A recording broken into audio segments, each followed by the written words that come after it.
On to our big story now. Two women were on the Sierra Street Bridge. This was last month rather. It happened around 1 a.m. when one man tried to rape one of them.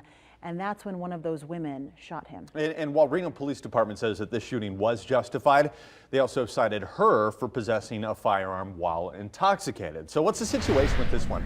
Brendan Foose joins us now live in the newsroom.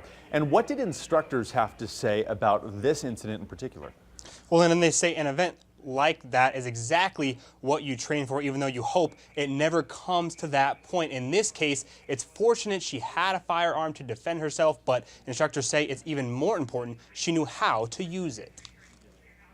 I'm very happy that the two women that were involved in that incident survived it and did so without harm coming to anybody other than the predator that was trying to harm them.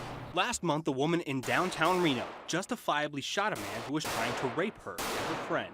A concealed carry weapons instructor says no matter someone's reason for the permit, it boils down to self-defense. Wanting to protect their children, wanting to protect themselves.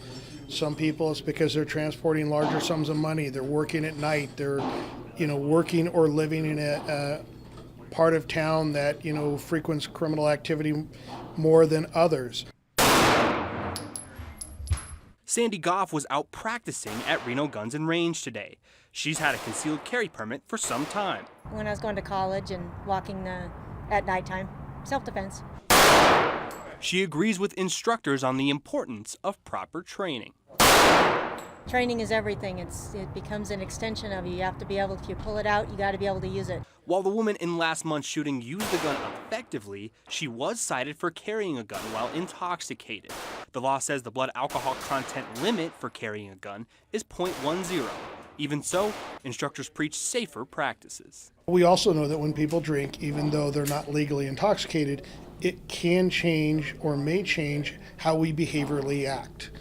And it can affect our judgment. And as I like to tell my students all the time is, I don't drink and drive, I don't drink and gun.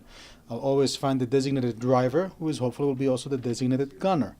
So from that point of view, yes, being intoxicated while carrying a firearm is extremely irresponsible.